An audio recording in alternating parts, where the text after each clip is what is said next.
all these globalists, they get away with this because they claim to be acting on behalf of us to save our planet. But Alexandra, isn't it true that the most significant effect of all this climate activism is that it makes the poor poorer?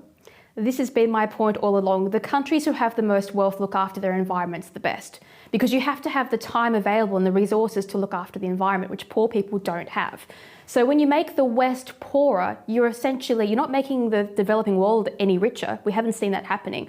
We're just seeing even more people becoming poor. And it will lead to, as we've seen in Sri Lanka, the complete collapse of government systems and starvation. These are delicate, fragile political systems. And if you start mucking around by scaling back farming or banning fertilizer, you end up with an absolute disaster.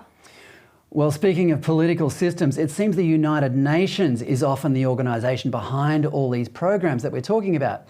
As you point out, the United Nations received $2.1 billion from various governments around the world last year, 65 million of which came from Australia.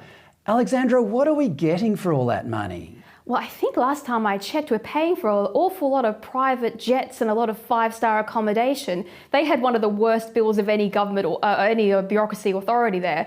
But also, don't forget, the UN is in charge of moderating the sea floor, and they've actually come out and said that they're not there to protect the sea floor, they're there to facilitate the mining of the sea floor. So I don't have much faith in them actually protecting our oceans and environments. And for Australia, that is so crucial to our entire ecosystem to make sure we've got healthy oceans. Alexandra, where do Australian mining companies fit into this? So you might be wondering why mining companies are going green. It doesn't sound like a good idea for people who mine oil, gas and coal. But the truth is they've got these huge other portfolios sitting there, and by doing renewables first, they're able to sell a lot of their cheap, previously worthless minerals at a 600% markup. So they're getting the best value out of their mining portfolios, and then they'll go back to coal, oil and gas because we need that. And when we're done with those, then they'll move on to uranium. They're basically selling through the whole catalogue. Sounds like quite a plan. Finally, Alexandra, there are suggestions from within the government that Australia should urgently repatriate the ISIS brides who are stuck in Syria and other less than pleasant places. Alexandra, why are these women there in the first place? What have they been doing there?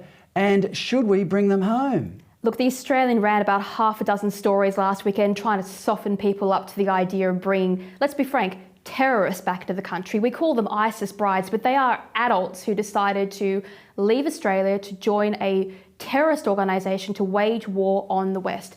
And once they did that, they basically said goodbye to their citizenship, and we have no inclination and no desire to bring them back. And the public were absolutely furious at the suggestion that they should be bringing back. And as for the children, as sad as it is to say, a German reporter went into these camps where our supposed Australian children are, and the children who were 5 and 6 were threatening to kill the female reporter because she wasn't Islamic. So I think on a risk balance, if you leave to join a terror group, that's it, you've made your bed. The Syrian desert's probably the right place for you.